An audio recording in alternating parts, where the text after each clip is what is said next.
Position time graph in relative velocity. The first case is if two objects A and B are moving with the same velocity. We have just calculated that v2 minus v1 is equal to x minus x naught divided by t. Now if two bodies are moving with same velocity, that is v2 is equal to v1 is equal to v, in that case this v2 minus v1 becomes equal to 0. So x minus x naught divided by t is equal to 0, or we can say x is equal to x naught. Clearly x is the final displacement, right? x2 minus x1 is equal to final displacement. It means the object finally is having same displacement as equal to x naught 2 minus x naught 1 equal to initial displacement.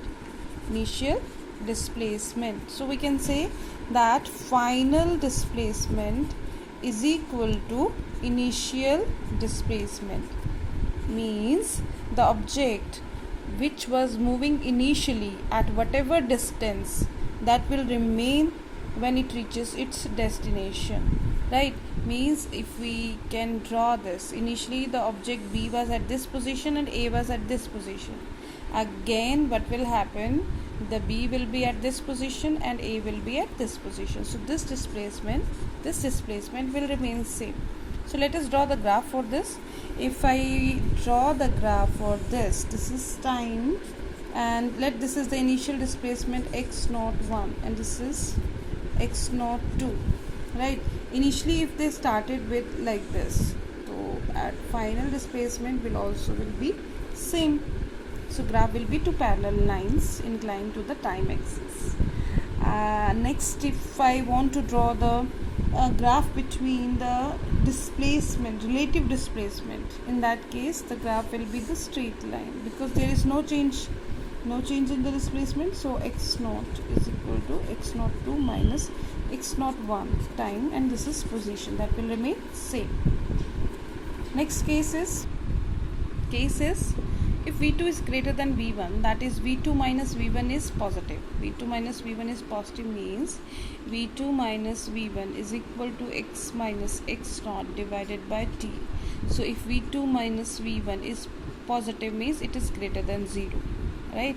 It is greater than 0, or we can say x minus x naught is greater than 0, or we can say x is greater than x naught, means final displacement is greater than initial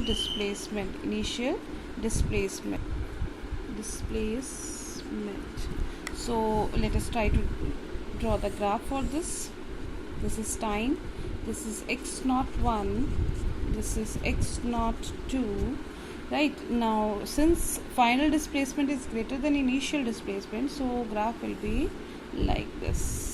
Finally they bulges out, they spread out. Initially the displacement is this and finally they goes out.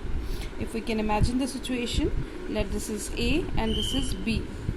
So since B speed is greater, so it will go farther apart as compared to A. So initial displacement is this only, but final displacement is more than the initial displacement.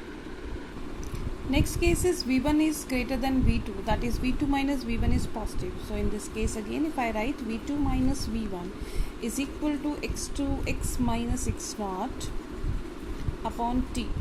Since v2 minus v1 is negative, less than 0, so x minus x naught is less than 0, or we can say x is less than x naught. But from this we can't imagine the situation. For this we can say that if v1 is greater than v2, means the speed of A is greater than speed of B. So what will happen? So A will cross B and go further, right?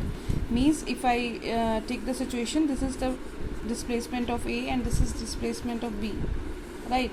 Now if since the speed of A is more than speed of B, so A will move faster and cross B, right? And cross B, and final displacement will become greater. So if I draw the graph for this is time t, this is the position, let we represent is x naught 1, which is the position of A, and this is the position of B, x naught 2. So since the speed of A is greater, so it will move faster, and it will cross this A has crossed the motion of B. So this is the object A. If I write here more clearly, this is object A which has crossed the object B motion, the object B motion, right?